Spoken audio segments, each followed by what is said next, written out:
Should a controversial Michigan college be allowed to open a taxpayer-funded charter school in Rutherford County? Well, the public had a chance to weigh in on that question today in Murfreesboro. Good evening, everyone. I'm Rory Johnston. And I'm Vicki Yates. It's a question that's divided the state ever since News Channel 5's revealed investigation caught the college president on camera bad-mouthing public school teachers. Our chief investigative reporter Phil Williams was there for today's public hearing. Hey everybody, we're going to go ahead and start this protest/press conference today, rally. Outside the public hearing, that's the definition of corruption, folks. Democratic lawmakers and public education advocates made their voices heard. Are they really coming to Murfreesboro to hear from the public? No. Voices in opposition to a push by Michigan's ultra-conservative Hillsdale College. And it's a complete insult to our teachers. To open up a taxpayer-funded charter school in Rutherford County. We stand for our kids. Over the objections of the local school board. Which does nothing to help our kids. Among the critics, Democratic candidate for governor Jason Martin. What's going on here today is wrong. It is robbing local officials of control of their institution. It is focusing more on ideology rather than teaching our kids reading, writing, and arithmetic. If parents want this kind of choice, why should they not have it? Look, this is not a decision about choice. This is a decision about whether or not a school is providing the service that they claim to provide.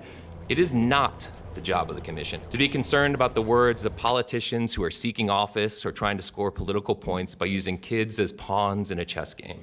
In his remarks before staff of the state's Public Charter School Commission, the man who would oversee the Hillsdale-affiliated American Classical Academies failed to acknowledge the one politician, Governor Bill Lee, who is pushing the Hillsdale charter schools across Tennessee. And it's a board handpicked by the governor that will decide whether to override the Rutherford County School Board's rejection of Hillsdale's application. A former aide to Lee has now been hired to handle public relations for Hillsdale's effort. Basically, classical education teaches students how to learn, how to think, not what to think. While opponents made up most of the room, the few available speaking spots were snagged by charter school advocates. We have homeschooled. We've sent our kids to public school. We've even had one of our children go to a military boarding school.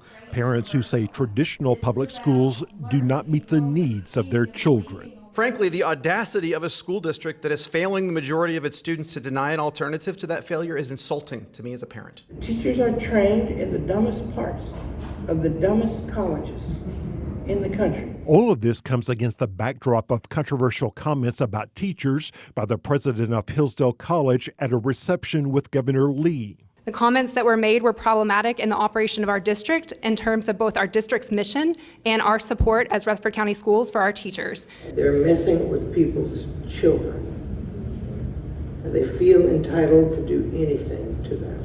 Comments that the Hillsdale representative blamed on the media. It's not the job of the commission to be concerned about media who see dollar signs and social media likes in trying to divide this community. Now, bottom line, Rutherford County officials argue that the Hillsdale schools do not have a good track record when it comes to educating special ed students, those who are economically disadvantaged, and the lowest performing children. There will be other public hearings for other Hillsdale schools, one tomorrow in Jackson and a third Friday in Clarksville. Rory?